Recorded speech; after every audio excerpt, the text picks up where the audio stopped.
Hello friends, welcome back to the my new video guys and my YouTube channel guys. Today friend we are going to talk about guys how can we off dial pad tune setting in our Poco phone.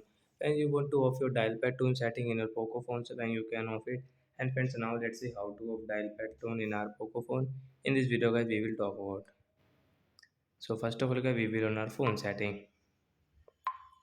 Then we scroll it. Friends, you can see sound and vibration setting guys. Tap here guys. Again scroll. Friends, you can see additional setting. Tap here. Friends, you can see your dial pad tone setting guys. We will tap here to off.